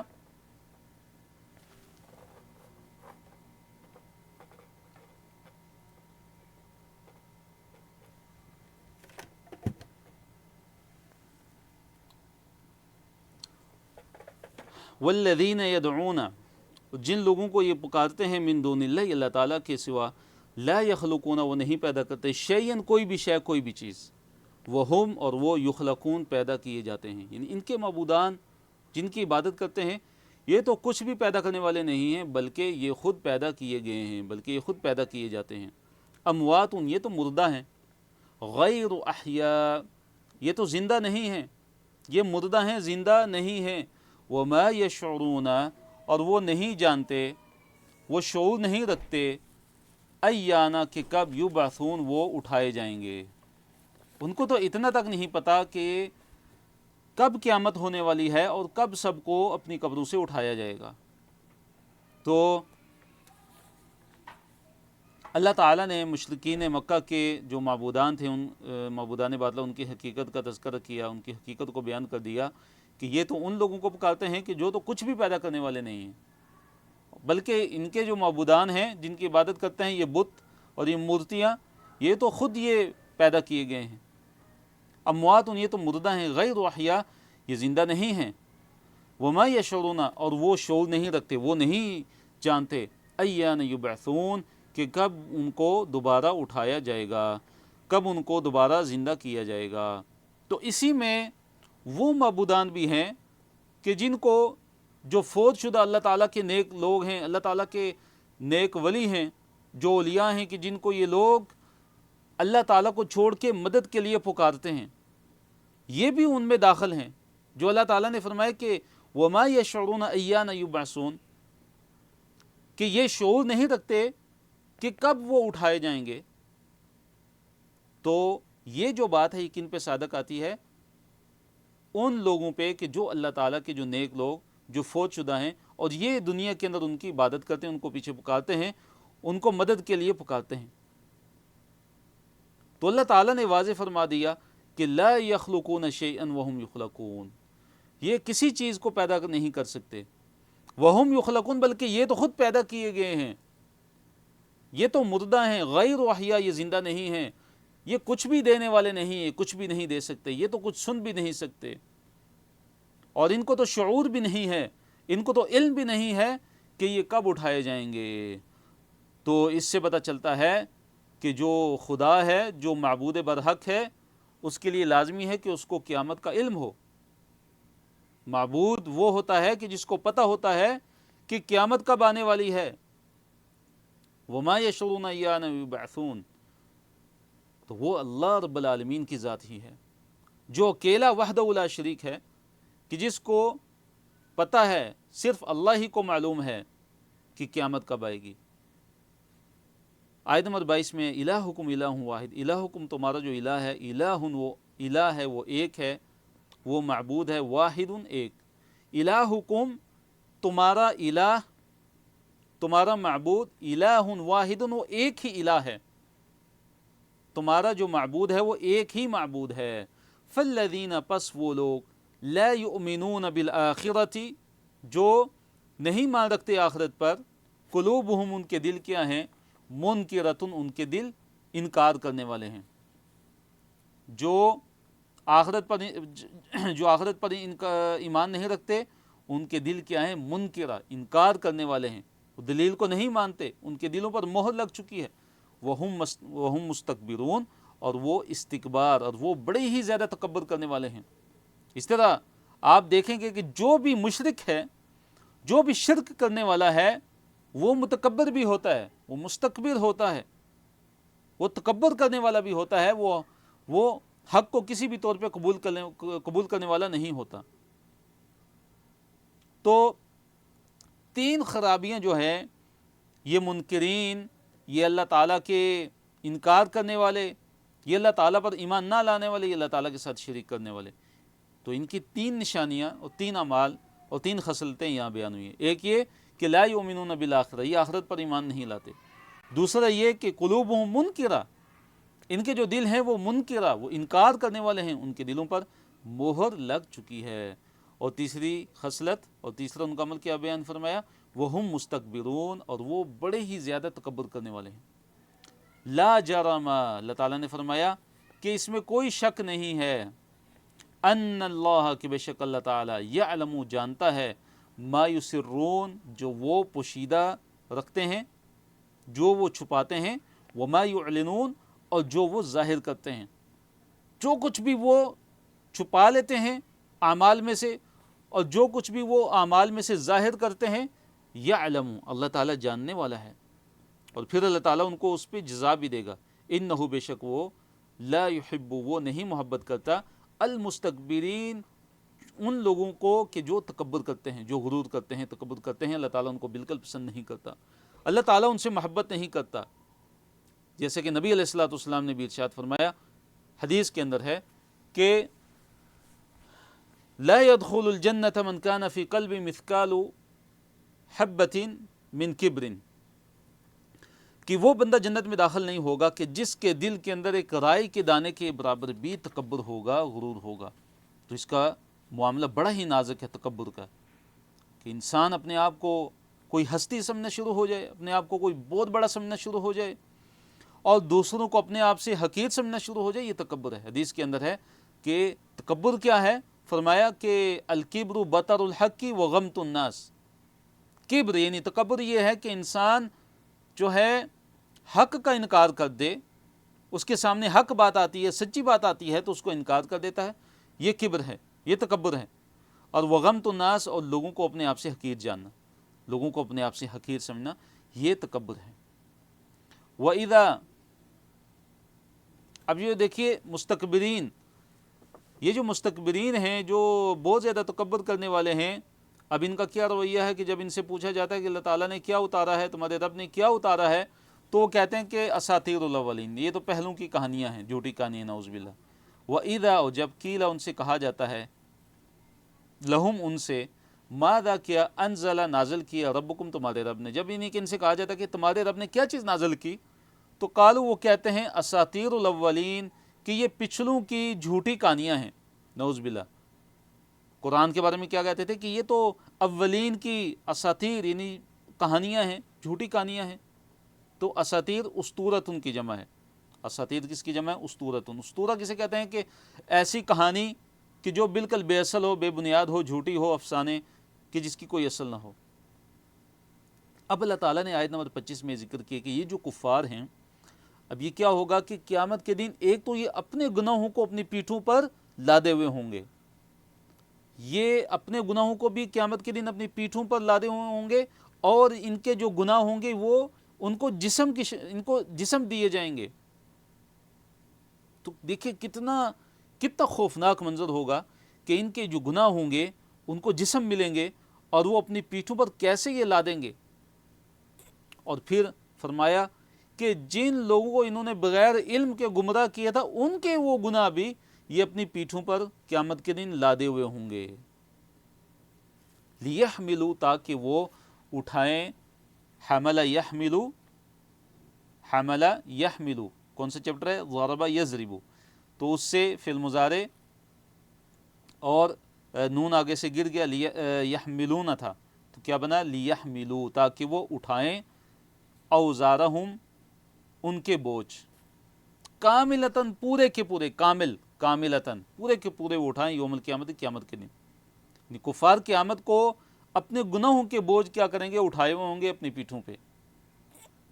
وَمِنْ أَوْزَارِ الَّذِينَ يُضِلُّونَهُمْ بِغَيْرِ علم، تو کچھ بوجھ ان کے بھی ہوں گے کہ جن کو انہوں نے یضلونہم گمراہ کرتے ہیں ان کو بغیر علم، بغیر علم کے۔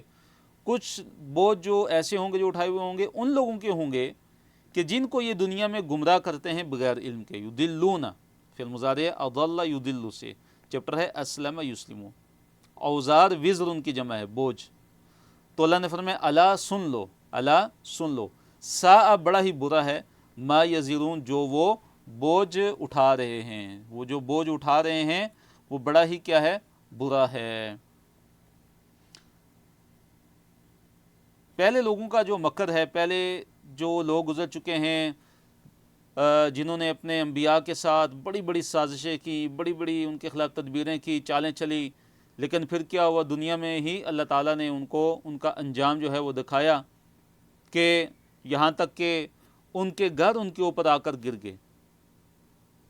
تو اس لیے اے نبی صلی اللہ علیہ وسلم آپ کے خلاف ہی جتنے بھی مکر کر لیں، جتنی بھی یہ سازشیں اور تدبیریں کر لیں، چاہے ان کے مکر اور ان کی تدبیریں چاہے کتنے ہی مضبوط کیوں نہ ہوں، یہ کامیاب ہونے والے بالکل نہیں ہیں۔ اللہ نے فرمایا قد مکر الذین من قبلہم، یقیناً مکر کیا، تدبیریں کی، الذین ان لوگوں نے، من قبلہم جو ان سے پہلے تھے، فأتی اللہ پس اللہ تعالیٰ آیا، فأتی اللہ پس اللہ تعالیٰ آیا، بنیانہم ان کی عمارت کو، بنیان عمارت کو کہتے ہیں، ہم ان کی، پس اللہ تعالیٰ ان کی عمارت کو آیا، من القواعد بنیادوں سے، پس اللہ تعالیٰ آیا ان کی عمارت کو من القواعد بنیادوں سے، قواعد قاعدت ان کی جمع ہے، اور اس قواعد کسے کہتے ہیں؟ بنیاد، قاعدہ بنیاد، قواعد بنیادیں، تو اللہ تعالیٰ ان کی جو عمارت تھی ان کو آیا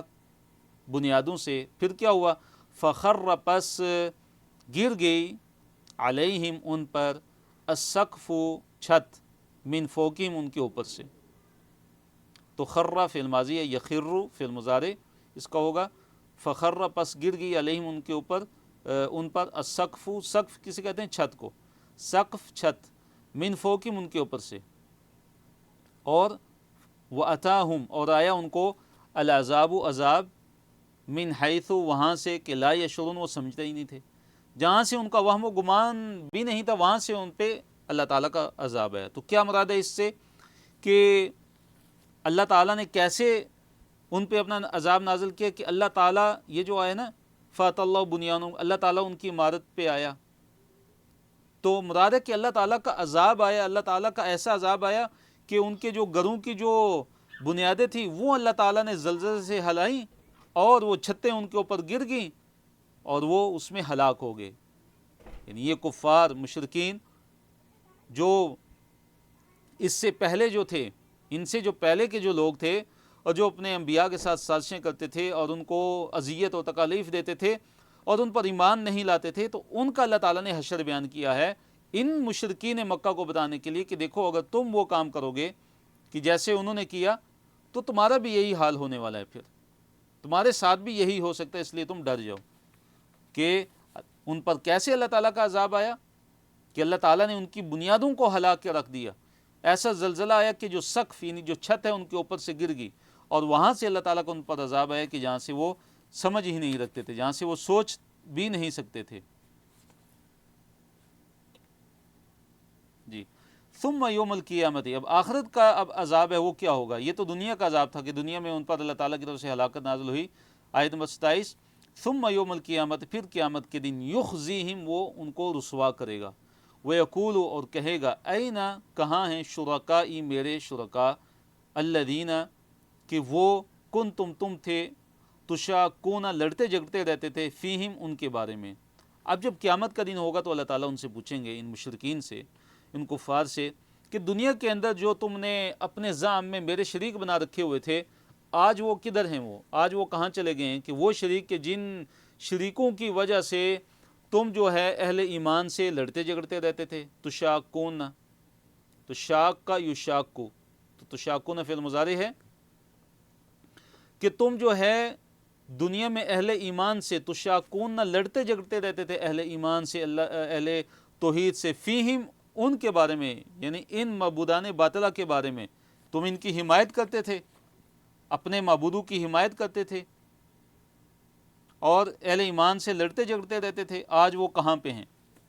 قال الذین اوتوا العلم، کہیں گے، قال لفظی مطلب ہے کہا، تو معنی مضارع کیا ہے کہ کہیں گے قیامت کے دن، الذین وہ لوگ، اوتو جو دیے گئے، اوتو جو دیے گئے پیسیو وائس ہے، العلم علم، یعنی جن لوگوں کو علم دیا گیا وہ کیا کہیں گے قیامت کے دن کہ ان الخزی، کہ بے شک جو رسوائی ہے، الیوم آج کے دن، والسوء اور جو برائی ہے آج کے دن، وہ کس پہ ہے؟ علی الکافرین، کافروں پہ، یعنی کافروں کے لیے کیا ہے اب آج قیامت کے دن؟ بہت بڑی رسوائی ہے، بہت بڑی برائی ہے ان کے لیے۔ یہ کون کہیں گے؟ اہل علم کہیں گے۔ تو اس سے ہمیں پتہ چلا کہ اہل علم کی کتنی فضیلت ہے کہ قیامت کے دن وہ بولیں گے اور کیا کہیں گے کہ ان الخزی والسوء، ان الخزی اليوم والسوء علی الکافرین، کہ آج کے دن کیا ہے جی، جو رسوائی ہے اور جو برائی ہے وہ کافروں کے حق میں مقدر ہے۔ اور وہ رسوائی کیا ہے؟ وہ اللہ تعالیٰ کا شدید عذاب ہے قیامت کے دن ان کے لیے۔ اب ان کی وفات کا منظر، ان کی موت کا منظر، اس کی منظر کشی اللہ تعالیٰ نے کی ہے ان کفار کی، ان مشرکین کی، ان ظالموں کی، کہ یہ جب ان کی موت کا وقت آتا ہے تو یہ کیا کرتے ہیں؟ فرمایا الذین، وہ لوگ، تتوفاہم، کہ جن کو قبض کرتے ہیں، الملائکہ، تو فرشتے، یعنی جن کی روحوں کو قبض کرتے ہیں فرشتے، ظالمی، وہ ظلم کرنے والے ہوتے ہیں، اس حال میں کہ وہ ظلم کرنے والے ہوتے ہیں، انفسہم، اپنے نفسوں پہ، کہ وہ لوگ کہ فرشتے ان کی روحوں کو قبض کرتے ہیں اس حال میں کہ وہ اپنے نفسوں پہ ظلم کرنے والے ہوتے ہیں۔ ظالمی اصل میں ظالمین تھا، کیا تھا؟ ظالمین تھا، اور اس کا نون گر گیا تو ظالمی بنا، تو ظالم کی جمع ظالمین، پھر اس کے بعد نون گرا تو ظالمی بن گیا، کہ جو اپنے نفسوں پر ظلم کرنے والے ہوتے ہیں۔ اب جب فرشتے ان کی روح قبض کرنے کے لیے ان کے پاس آتے ہیں تو وہ کیا کرتے ہیں؟ فَأَلْقَوُا السَّلَمَ، فَأَلْقَوُا، تو پس وہ کیا کر دیتے ہیں؟ وہ پیش کرتے ہیں، وہ ڈال دیتے ہیں السلام، فرما برداری، یعنی فرشتوں کو دیکھ کے کہ ان کی روح قبض کرنے کے لیے آئے ہیں تو وہ کیا کرتے ہیں کہ صلح کی بات ڈال دیتے ہیں، ان کے جھک جاتے ہیں اور سمع، اطاعت اور عاجزی کا اظہار کرنا شروع ہو جاتے ہیں، اور کہنا شروع ہو جاتے ہیں کہ ما کننا نعمل من سوء، کہ ہم تو کوئی بھی برائی نہیں کر رہے تھے، ما کننا، نہیں تھے ہم، نعمل، کرتے تھے، من سوء، کوئی بھی سوء، کوئی بھی برائی، ہم تو کوئی بھی برا عمل تو کرتے ہی نہیں تھے۔ تو فرشتے کیا جواب دیں گے؟ بلا، کیوں نہیں، تم جھوٹ بولتے ہو، تمہاری پوری زندگی برائی میں گزری ہے، شرک اور کفر میں گزری ہے۔ ان اللہ، بے شک اللہ تعالیٰ، علیم، خوب جاننے والا ہے، بما کنتم تعملون، اس چیز سے کہ جو تم عمل کرتے تھے، یعنی اللہ تمہارے اعمال کو خوب جاننے والا ہے، تم جھوٹ بولتے ہو۔ فادخلوا، اب کیا ہوگا کہ ان سے کہا جائے گا کہ تم داخل ہو جاؤ ابواب جہنم، جہنم کے دروازوں سے، تم جہنم کے دروازوں میں داخل ہو جاؤ، جہنم کے دروازوں سے تم داخل ہو جاؤ، خالدین فیہا، تم ہمیشہ ہمیش کے لیے رہو گے، فیہا، اس جہنم میں ہمیشہ ہمیش کے لیے رہو گے، فلبئس، پس کتنا ہی برا ہے، مثویٰ، ٹھکانہ، المتکبرین، متکبروں کا، تکبر کرنے والوں کا ٹھکانہ جو جہنم، وہ کتنا ہی برا ہے۔ تو یہ ان کو کب کہا جائے گا؟ ان کی موت کے وقت ان کو کہا جائے گا۔ اور امام نے کثیر رحمہ اللہ لکھتے ہیں کہ موت کے بعد ان ظالموں کی، ان کفار کی، ان مشرکین کی روحیں جہنم کی طرف چلی جاتی ہیں۔ تو اللہ سے دعا اللہ تعالی ہمارا خاتمہ بالایمان کرے، ہمارا خاتمہ خیر کے ساتھ کرے۔ وَقِيلَ لِلَّذِينَ اتَّقَوْا مَاذَا أَنزَلَ رَبُّكُمْ، وکیل، اور کہا گیا، للذین، ان لوگوں کو، اتقوا، جو ڈرے، یعنی جو متقی ہیں، ان سے سوال کیا گیا کہ ماذا انزل، کہ کیا نازل کیا ہے، ربکم، تمہارے رب نے، ان سے کیا کہا گیا کہ تمہارے رب نے کیا نازل کیا ہے؟ تو وہ کیا کہتے ہیں؟ قالوا خیرا، وہ کہتے ہیں کہ اللہ تعالیٰ نے بہترین چیز جو ہے وہ نازل کی ہے، بہترین چیز اللہ تعالیٰ نے، خیرا، بہترین بات اور بڑی عظیم نعمت اللہ تعالیٰ نے نازل فرمائی ہے۔ اور اس سے مراد کیا ہے؟ قرآن ہے، اور اللہ تعالیٰ کی عظیم نعمت ہے۔ للذین احسنوا، ان لوگوں کے لیے کہ جنہوں نے بلائی کی، فی ہذہ الدنیا، اس دنیا میں، ان لوگوں کے لیے کیا ہے؟ حسنۃ، ان کے لیے بڑی بلائی ہے، بڑی بلائی ہے ان کے لیے۔ تو یہ خوشخبری ہے ان لوگوں کے لیے کہ جو اس دنیا کے اندر بلائی کرتے ہیں، نیکی کرتے ہیں، تو ان کے لیے اس دنیا میں ہی کیا ہے؟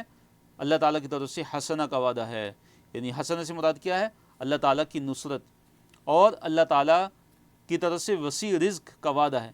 وَلَدَارُ الْآخِرَةِ خَيْرٌ، اللہ نے فرمایا وَلَدَارُ الْآخِرَةِ، اور آخرت کا جو گھر ہے، خیرٌ، وہ بڑا ہی بہتر ہے، آخرت کا جو گھر ہے وہ خیر ہے، وہ زیادہ بہتر ہے اس سے۔ وَلَنِعْمَ، اور کتنا ہی اچھا ہے، دار المتقین، متقی لوگوں کا دار، متقی لوگوں کا گھر، متقی لوگوں کا گھر کون سا ہوگا؟ جنت ہوگی۔ تو متقین، ان کا مقام اور ان کا جو بدلہ ہے اور ان کی جو جزا ہے وہ کیا ہے؟ وہ جنت ہے۔ فرمایا جنات عدن، جنتیں ہیں، عدن، ہمیشہ کی، ہمیشہ کی جنتیں ہیں ان کے لیے، یدخلون، ان میں داخل ہوں گے، تجری، چلتی ہوں گی، من تحتہا، ان جنتوں کے نیچے سے. جنتوں کے نیچے سے مراد کیا ہے؟ پہلے بھی گزر چکا ہے، یہ قرآن میں کئی دفعہ آیا ہے یہ لفظ، کہ جنتیوں کے جو محلات ہوں گے اور جنتیوں کے جو درخت ہوں گے ان کے نیچے سے نہریں بہتی ہوں گی. تو کتنا خوبصورت منظر ہوگا. آج بھی آپ دیکھیں کہ جہاں پانی ہوتا ہے،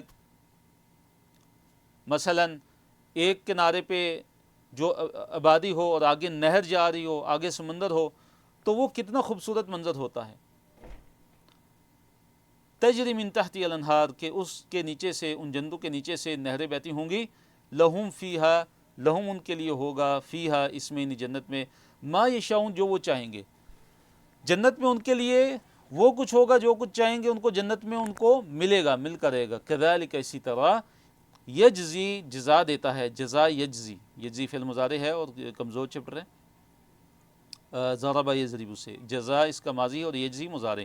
کذالک اسی طرح، یجزی جزا دیتا ہے اللہ تعالیٰ، بدلہ دیتا ہے، المتقین متقی لوگوں کو، تقوی والوں کو. اب وہ تقوی والے، اب ان کی جب وفات کا وقت آتا ہے تو فرشتے آ کر ان کو کیا کہتے ہیں، اس کا تذکرہ اللہ تعالیٰ نے آگے کیا. فرمایا الذین، وہ لوگ، یعنی یہ متقی لوگ، یہ وہ ہیں کہ تتوفاہم، روح قبض کرتے ہیں ان کی، الملائکۃ، فرشتے، طیبین، اس حال میں کہ یہ طیب ہوتے ہیں. طیبین، طیب کی جمع ہے، پاک صاف، اور یعنی ان کے دل جو ہے وہ کفر سے بالکل پاک صاف ہوتے ہیں، پاک سیرت وہ ہوتے ہیں دنیا کے اندر. تو جب موت کا وقت آتا ہے، فرشتے ان پر نازل ہوتے ہیں ان کی روح کو قبض کرنے کے لیے. تو وہ کیا کہتے ہیں فرشتے ان کو؟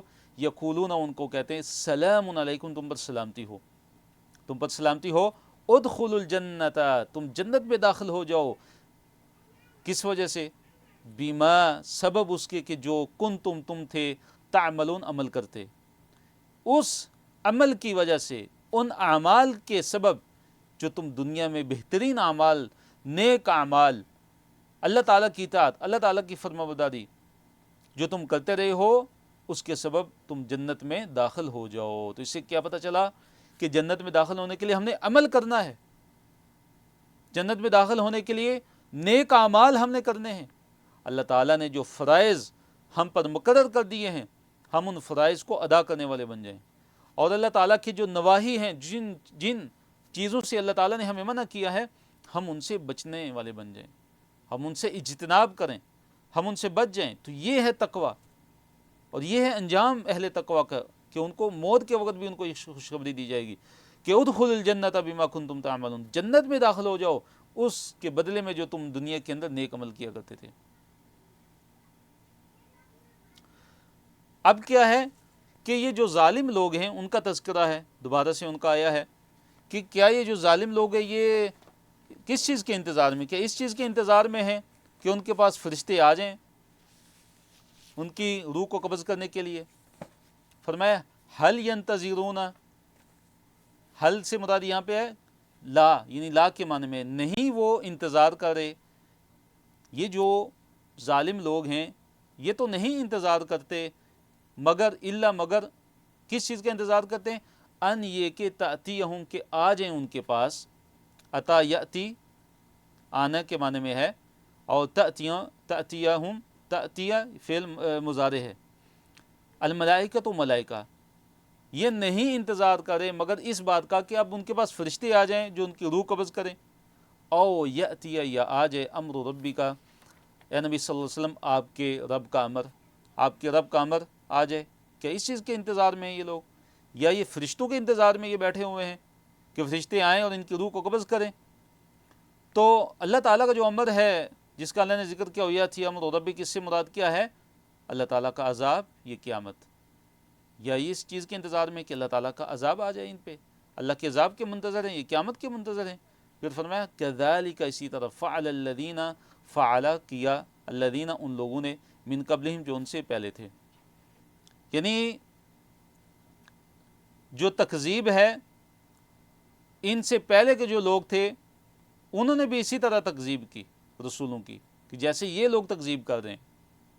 وما ظلمہم اللہ، اللہ تعالیٰ نے ان پہ ظلم نہیں کیا، اللہ تعالیٰ نے ان پہ ان کو ہلاک کر کے اور ان پر عذاب کو نازل کر کے اللہ تعالیٰ نے پھر یہ ان پہ ظلم نہیں ہوا اللہ تعالیٰ کی طرف سے، لیکن کیا ہوا، کانوا انفسہم، وہ تھے اپنے نفسوں پہ یظلمون، ظلم کرتے، بلکہ وہ اپنے نفسوں پہ، اپنی جانوں پہ خود ہی وہ ظلم کیا کرتے تھے، تو اس ظلم کی وجہ سے اللہ تعالیٰ کا عذاب ان پر آیا۔ اب کیا ہوتا ہے کہ اپنے ہی اعمال نے ان کو گھیر لیا۔ فرمایا اللہ تعالیٰ نے فَأَصَابَهُمْ، پھر کیا ہوا کہ پس پہنچا انہیں سیئات ما عملوا، برے اعمال کا نتیجہ۔ سیئات سیئہ کی جمع ہے، برائیاں، ما جو عملوا جو انہوں نے کی، یعنی ان کے برے اعمال کا جو نتیجہ ہے۔ اصابہم، اصابہ کا مطلب ہوتا ہے پہنچنا، تو یہاں مطلب کیا ہے کہ مل جانا، یعنی برے اعمال کے جو نتائج تھے، برے اعمال کے جو رزلٹ تھے، وہ ان کو مل گئے۔ وحاکا، اور گیر لیا، بہم ان کو، ما کانوا اس چیز نے کہ جو تھے وہ، بھی اس چیز کے ساتھ، یستہزئون استہزاء کرتے تھے، جس چیز کا وہ استہزاء کرتے تھے اسی چیز نے ان کو گھیر لیا۔ جس چیز کا وہ دنیا میں مذاق اڑایا کرتے تھے، یعنی عذاب کا مذاق اڑایا کرتے تھے، پیغمبروں کے ساتھ مذاق کیا کرتے تھے، کہ جب پیغمبر ان کو اللہ تعالیٰ کے عذاب سے ڈراتے تھے، قیامت سے ڈراتے تھے، اللہ کے عذاب سے ڈراتے تھے، وہ کہتے تھے لے آؤ اللہ تعالیٰ کا عذاب۔ تو اللہ تعالیٰ نے فرمایا کہ جس چیز کا وہ مذاق اڑایا کرتے تھے، اب کیا ہے کہ اسی چیز نے ان کو گھیر لیا۔ وحاکا، حاکا کا مطلب ہوتا ہے فعل ماضی ہے، گھیر لیا، بہم ان کو، ما اس چیز نے، کانو تھے وہ، بھی اس چیز کے ساتھ، یستہزئون استہزاء کرتے تھے، مذاق اڑاتے تھے، جس چیز کے ساتھ مذاق اڑاتے تھے اسی چیز نے ان کو گھیر لی۔ نہیں وہ عذاب کا مذاق اڑاتے تھے تو اسی عذاب نے ان کو کیا کیا، گھیر لیا۔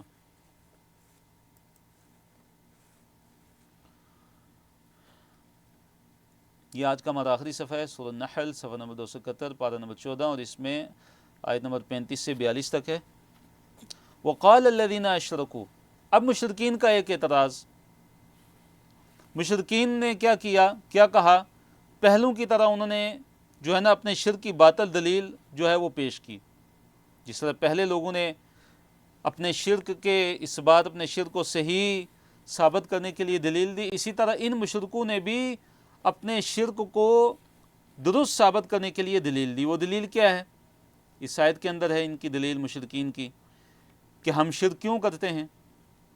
اللہ نے فرمایا کہ وقال الذین اشرکوا، اور کہا ان لوگوں نے کہ جنہوں نے شرک کیا، لو شاء اللہ، اگر اللہ تعالیٰ چاہتا، ما عبدنا، تو ہم نہ عبادت کرتے، من دونہ، اس کے علاوہ، من شیئن، کسی بھی چیز کی۔ اگر اللہ تعالیٰ چاہتا نا تو ہم اللہ تعالیٰ کے علاوہ کسی چیز کی عبادت ہی نہ کرتے۔ ولا آباؤنا، اور نہ ہی ہمارے باپ دادا، یعنی ہم اور ہمارے باپ دادا، اگر اللہ تعالیٰ چاہتا نا تو ہم اللہ کو چھوڑ کے کسی اور کی عبادت کبھی نہ کرتے۔ ولا حرمنا، اور نہ ہی ہم حرام قرار دے دیتے، من دونہ، اس کے علاوہ، یعنی اللہ تعالیٰ کے فرمان کے علاوہ، من شیئن، کسی بھی چیز کو، یعنی اگر اللہ تعالیٰ چاہتا تو ہم اللہ کو چھوڑ کے، ہم اور ہمارے آبا و اجداد، ہمارے باپ دادا کبھی کسی کی عبادت نہ کرتے، اور نہ ہی ہم کسی چیز کو ہم حرام قرار دے دیتے۔ تو مطلب کیا ہے کہ وہ یہ کہتے تھے کہ یہ جو ہم شرک کر رہے ہیں، اللہ تعالیٰ کو چھوڑ کے دوسروں کی عبادت کر رہے ہیں، تو یہ اللہ تعالیٰ چاہتا ہے تو ہم کر رہے ہیں۔ اگر اللہ تعالیٰ چاہتا تو اپنی قدرت سے، اپنی مشیت سے ہمیں روک دیتا، تو اللہ تعالیٰ نے ہمیں نہیں روکا، ہم پر کوئی عذاب نہیں آیا اللہ تعالیٰ کا، اللہ تعالیٰ نے ہمیں روکا نہیں ہے، اور ہم یہ کام کر رہے ہیں، تو اس کا مطلب ہے کہ یہ کام جائز ہے، یہ شرک کرنا جائز ہو گیا ان کے نزدیک۔ اور اسی طرح ہم، اگر اللہ چاہتا تو ہم کسی بھی چیز کو حرام نہ کرتے۔ اب اللہ نے کیا جواب دیا، کذالک، اسی طرح، فعل کیا، الذین، ان لوگوں نے، من قبلہم، جو ان سے پہلے تھے۔ فرمایا کہ جو لوگ ان سے پہلے تھے انہوں نے بھی اسی طرح کام کیا ہے، یعنی انہوں نے بھی یہی دلیل دی، وہ بھی یہی کہا کرتے تھے کہ اگر اللہ تعالیٰ چاہتا تو ہم کبھی بھی شرک نہ کرتے، یہ تو اللہ تعالیٰ نے ہماری تقدیر میں لکھ دیا، اللہ تعالیٰ نے، یہ ہماری تقدیر میں ہے تو اس لیے ہم یہ کام کرتے۔ جیسے آج کل بھی بعض لوگ ایسے ہوتے ہیں کہ جو برے کام کرتے ہیں اور کیا کہتے ہیں کہ اگر اللہ کی اگر مرضی نہ ہوتی تو ہم یہ کام کبھی نہ کرتے، اگر ہماری تقدیر میں لکھا ہوتا کہ ہم نمازی بنتے تو ہم نمازی بن جاتے، ہماری تقدیر میں نماز پڑھنا لکھا ہوتی تو ہم نماز ضرور پڑھتے، ہماری تقدیر میں نہیں لکھا ہو اس لیے ہم نماز نہیں پڑھتے۔ تو آج بھی بعض ایسے جاہل لوگ ہیں کہ جو اس طرح کی دلیل دیتے ہیں، یعنی وہ جو اللہ تعالیٰ کی جو تقدیر ہے اس سے دلیل پکڑتے ہیں کہ اللہ تعالیٰ نے ہمارے حق میں لکھا ہوا اس لیے ہم یہ کر رہے ہیں۔ اب دیکھیے اللہ تعالیٰ نے اب جواب کیا دیا ہے، اللہ تعالیٰ نے جواب یہ دیا، فرمایا کہ فَهَلْ عَلَى الرُّسُلِ إِلَّا الْبَلَاغُ الْمُبِينُ، فہل پس نہیں ہے، یہاں حل مطلب نہیں کے معنی میں ہے، علی الرسول رسولوں پر، الا مگر، البلاغ پہنچا دینا، المبین کھلم کھلا، یعنی رسولوں کے ذمے تو کھلم کھلا پہنچا دینا ہے۔ تم یہ جو دعویٰ کرتے ہو کہ اگر اللہ تعالیٰ چاہتا تو ہم اللہ کو چھوڑ کے کسی اور کی عبادت نہ کرتے اور نہ ہی کسی چیز کو ہم حرام قرار دیتے تھے، تو یہ تمہارا یہ دعویٰ غلط ہے، بلکہ انبیاء نے تو کھلم کھلا تمہیں ان باتوں سے منع کیا ہے، تمہیں انبیاء نے واضح طور پر تمہیں شرک سے منع کیا ہے، تمہیں شرک سے روکا ہے، ٹوکا ہے، بچایا ہے، بچنے کا حکم تو دے دیا اللہ کے رسولوں نے۔ اب جو تم شرک کرتے ہو، اب جو تم کفر کر رہے ہو، تو یہ اس لیے نہیں ہے کہ اللہ تعالیٰ نے تمہیں منع نہیں کیا، یہ اللہ تعالیٰ نے تمہیں بتایا نہیں، بلکہ اللہ تعالیٰ تمہیں اپنے انبیاء کے ذریعے بتا چکے ہیں، اور اسی لیے محمد صلی اللہ علیہ وسلم کی اللہ تعالیٰ نے تمہارے اندر بعثت کی تاکہ وہ تمہیں شرک سے ڈرائیں، تاکہ وہ تمہیں بتوں کی عبادت سے بچائیں۔ تو یہ اللہ تعالیٰ نے جواب دیا کہ رسولوں نے تو بتا دیا، اللہ تعالیٰ نے تو تمہیں جو حق بات ہے اور جو شرک سے بچنے کا جو حکم ہے اللہ تعالیٰ نے وہ تمہیں دیا ہوا ہے۔ وَلَقَدْ بَعَثْنَا فِي كُلِّ أُمَّةٍ رَسُولًا، اللہ نے فرمایا اور اسی طرح اور البتہ تحقیق بعثنا ہم نے بھیجا، فی کل امتٍ ہر امت میں، رسولاً ایک رسول، ہر امت میں اللہ تعالیٰ نے ایک رسول بھیجا، اور اس رسول کو کیا اللہ تعالیٰ نے حکم دے کے بھیجا، ان اعبدوا اللہ، کہ اللہ تعالیٰ کی عبادت کرو۔ ابھی اس چیز کی آگے مزید وضاحت اللہ تعالیٰ فرما رہے ہیں کہ تم لوگ جو یہ دعوے کرتے ہو کہ اگر اللہ تعالیٰ چاہتا تو ہم شرک نہ کرتے، ہم اللہ کے علاوہ کسی کی عبادت نہ کرتے، نہ ہم اور نہ ہمارے باء و اجداد، تو اللہ نے یہ فرمایا کہ ہم نے تو ہر امت میں تو رسول تو بھیج دیا کہ جس نے یہ حکم دیا تھا کہ اللہ ہی کی عبادت کرو، وَاجْتَنِبُوا الطَّاغُوتَ، اور طاغوت کی عبادت سے بچو، اللہ تعالیٰ کے علاوہ جو معبودان باطلہ ہیں ان کی عبادت سے بچو۔ انہوں نے تو واضح حکم دے دیا، اب تم کیسے کہہ سکتے ہو کہ اللہ تعالیٰ اگر چاہتا تو ہم اللہ کو چھوڑ کے کسی اور کی عبادت نہ کرتے۔ فَمِنْهُمْ مَنْ هَدَى اللَّهُ، اب جو ہے ہر امت میں جو ہے وہ دو گروہ، ان کا ذکر اللہ تعالیٰ نے کیا۔ ایک دو گروہ وہ تھا کہ جنہوں نے انبیاء کی دعوت کو قبول کیا، جنہوں نے انبیاء کی دعوت کو کیا کیا، قبول کیا، اور بعض وہ تھے کہ جن پر جو ضلالت ہے وہ ثابت ہو چکی، جو گمراہ ہو گئے۔ تو اللہ نے فرمایا فَمِنْهُمْ، پس ان میں سے، من ہد اللہ، من وہ تھے کہ ہد اللہ، جن کو اللہ تعالیٰ نے ہدایت دے دی، وَمِنْهُمْ، اور ان میں سے کچھ ایسے بھی تھے کہ من جو حقت ثابت ہو گئی، علیہم ان پر، الضلالت ضلالت گمراہی، یعنی بعض ان میں سے ایسے تھے کہ جن پر جو گمراہی تھی وہ ثابت ہو چکی، یعنی جو گمراہی کے راستے پر چلے اور ان کو نیکی کے راستے کی طرف چلنے کی اور ہدایت کے راستے کی طرف چلنے کی ان کو توفیق نہیں ملی۔ فسیروا فی الارض، پس چلو تم زمین میں، فانظروا، پس تم دیکھو، کیف کان، کیسے تھا، عاقبت انجام، المکذبین، جھٹلانے والوں کا۔ اللہ تعالیٰ نے یہ دعوت دی کہ تم زمین میں ذرا چلو پھرو تو صحیح، اور تم دیکھو کہ جو مکذبین ہیں، جو جھٹلانے والے ہیں، ان کی جو عاقبت ہے وہ کیسی رہی، ان کا انجام کیسا ہوا، ان کا انجام کیسا ہوا کہ ان کو ہلاک کر دیا گیا، ان کو دنیا میں ان پہ اللہ تعالیٰ کا عذاب آیا۔ اس لیے تم بھی عبرت حاصل کرو۔ گمراہ کو ہدایت نہیں، اور نہ ہی گمراہ کے لیے کوئی مددگار ہوگا۔ گمراہ جو ہوتا ہے، جس کو اللہ تعالیٰ گمراہ کر دے، تو جس کے مقدر میں اللہ تعالیٰ نے گمراہی لکھ دی ہے، تو اب کیا ہے کہ اس کو کوئی بھی ہدایت دینے والا نہیں ہے۔ تو اللہ تعالیٰ نے فرمایا ان، اگر تحرس، کیا نبی صلی اللہ علیہ وسلم آپ چاہے کتنی ہی خواہش کیوں نہ رکھیں، آپ کتنی ہی حرص کیوں نہ رکھیں، علی ہداہم، ان کی ہدایت پہ، اے نبی صلی اللہ علیہ وسلم آپ اگر ان کی ہدایت پہ چاہے کتنی ہی حرص کیوں نہ رکھیں، فإن اللہ، پس اللہ تعالیٰ، لا یہدی، نہیں ہدایت دیتا، من یضل، جسے اللہ تعالیٰ گمراہ کر دے. جسے اللہ تعالیٰ گمراہ کر دے پھر اس کو ہدایت نہیں دیتا اللہ تعالیٰ، اور نہ ہی اس کو پھر کوئی ہدایت دے سکتا ہے. وما لہم من ناصرین، اور نہ ہی ان لوگوں کے لیے کوئی مددگار ہیں اللہ تعالیٰ کے عذاب سے بچانے والے اور اللہ تعالیٰ کے مقابلے میں مدد کرنے والے. کوئی بھی ان کے لیے ناصرین، ناصر کی جمع ہے، اس میں فاعل ہے، ناصر کی جمع ناصرین، ان کے لیے کوئی بھی جو ہے ناصر، مدد کرنے والے وہ بالکل نہیں ہیں. اچھا، اب جو کافر تھے کفار مکہ، وہ قسمیں اٹھا اٹھا کے، والعیاذ باللہ نعوذ باللہ، وہ قسمیں، پکی قسمیں اٹھا اٹھا کے کہا کرتے تھے کہ قیامت نہیں آئے گی، قیامت قائم ہونے والی نہیں ہے، جو مر جاتا ہے وہ دوبارہ زندہ ہونے والا نہیں ہے. تو اس کا اللہ تعالیٰ نے ذکر کیا اور پھر اس کا رد کیا کہ نہیں، اللہ تعالیٰ کا تو جو وعدہ ہے وہ بالکل سچا ہے، جو بھی فوت ہوتا ہے وہ ضرور قیامت کے دن دوبارہ اٹھے گا اور قیامت ضرور قائم ہونے والی ہے. فرمایا وہ اقسموا، اور انہوں نے قسمیں اٹھائیں، باللہ، اللہ تعالیٰ کی، انہوں نے قسمیں اٹھائیں اللہ تعالیٰ کی. کیسی قسمیں؟ جہد ایمانہم، پکی قسمیں، اپنی پکی قسمیں کھا کھا کر انہوں نے کہا لا یبعث اللہ، کیا انہوں نے کہا کہ لا یبعث، نہیں اٹھائے گا اللہ، اللہ تعالیٰ، من یموت، اس کو کہ جو مر جاتا ہے. یعنی ان کفار مکہ نے، انہوں نے، ان منکرین نے، ان مشرکین نے، ان کفار نے اللہ تعالیٰ کی پکی قسمیں کھا کھا کر انہوں نے کہا کہ جو مر جاتا ہے اللہ تعالیٰ اس کو دوبارہ نہیں اٹھائے گا. اب اللہ نے کیا جواب دیا؟ اللہ نے فرمایا بلا، کیوں نہیں، وعدن، وعدہ ہے، علیہ، اس پر، یعنی اللہ تعالیٰ پر، اللہ کے ذمے یہ ایک وعدہ ہے حقاً سچا. اور وہ وعدہ کیا ہے کہ ضرور اللہ تعالیٰ قیامت کو قائم کرے گا اور ضرور ان کو اللہ تعالیٰ دوبارہ زندہ کرے گا. ولیکن، اور لیکن، اکثر الناس، اکثر جو لوگ ہیں، لا یعلمون، وہ علم نہیں رکھتے. اکثر لوگ اللہ تعالیٰ کی قدرت کو نہیں پہچانتے، اکثر لوگ اللہ تعالیٰ کی حکمت اور اللہ تعالیٰ کی جو عظیم قدرت ہے اس پر ایمان لانے والے نہیں ہیں. ان کو اللہ تعالیٰ کی قدرت کا علم نہیں ہے کہ اللہ تعالیٰ کتنا قادر ہے.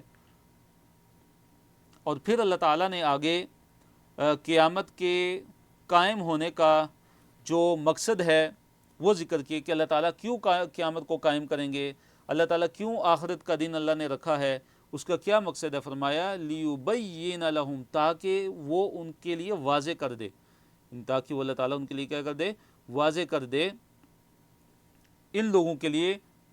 کس چیز کو؟ الذی، جو، یختلفون، جو اختلاف کرتے تھے، فیہ، اس میں، جس چیز میں وہ دنیا کے اندر اختلاف کیا کرتے تھے،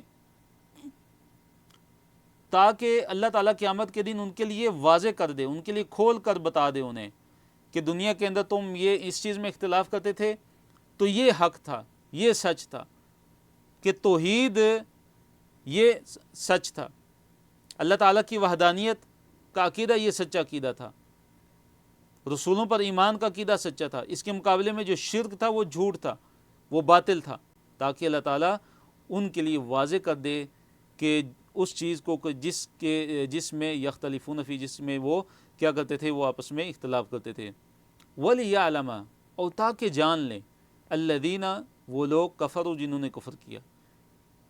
پھر اللہ نے ذکر کیا کہ قیامت کیوں قائم ہوگی، کہ دنیا کے اندر جو قسمیں اٹھا اٹھا کر کہتے تھے کہ قیامت قائم ہونے والی نہیں ہے، اور جو کہتے تھے کہ لا یبعث اللہ من یموت، کہ جو مر جاتا ہے اللہ تعالیٰ اس کو دوبارہ نہیں اٹھائے گا، تاکہ یہ والے لوگ یہ جان لے انہم، کہ یقیناً وہ کانوا کاذبین، کہ وہ جھوٹے تھے، تاکہ قیامت کے دن ان کو پتہ چل جائے کہ دنیا کے اندر جو قسمیں اٹھا اٹھا کر کہا کرتے تھے کہ جو مر جاتا ہے اللہ تعالیٰ اس کو زندہ نہیں کرے گا، تاکہ ان کو یقین ہو جائے کہ دنیا کے اندر یہ جھوٹی قسمیں کھایا کرتے تھے.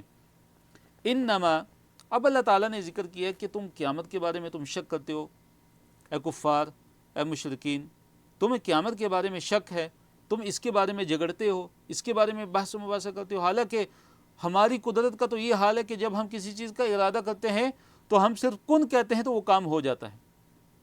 تو اللہ نے فرمایا انما قولنا، کہ ہمارا جو قول ہوتا ہے، ہماری جو بات ہوتی ہے، ہمارا جو کہنا ہوتا ہے، قولنا، ہمارا قول، انما، یعنی کہ اتنی صرف بات ہے کہ جو ہمارا جو قول ہوتا ہے نا، ہماری جو بات ہوتی ہے، لشیء، کسی بھی چیز کے لیے، اذا، جب، اردناہ، جب ہم اس چیز کا ارادہ کر لیں، ہم جب کسی چیز کا ارادہ کر لیتے ہیں نا، یعنی ہم جب کسی کام کا ارادہ کرتے ہیں، یعنی اللہ تعالیٰ اپنے بارے میں کہہ رہے کہ اللہ تعالیٰ جب کسی چیز کا کسی کام کا ارادہ کرتا ہے تو کیا ہے کہ ان نقول، کہ ہم کہتے ہیں لہو اس کے لیے، اس کام کے لیے، کن ہو جا فیکون، وہ ہو جاتا ہے. اس چیز کو کہتے ہیں کن ہو جا، پھر وہ ہو جاتی ہے. یعنی اللہ تعالیٰ کی قدرت کا تو یہ عالم ہے کہ اللہ تعالیٰ کے لیے قیامت قائم کرنا کیا مشکل ہے. اللہ تعالیٰ کے لیے قیامت کا قائم کرنا اتنا ہی ہے کہ اللہ تعالیٰ صرف کن کہے گا تو وہ قائم ہو جائے گی. والذین ہاجروا، اور جنہوں نے ہجرت کی، فی اللہ، اللہ تعالیٰ کی خاطر.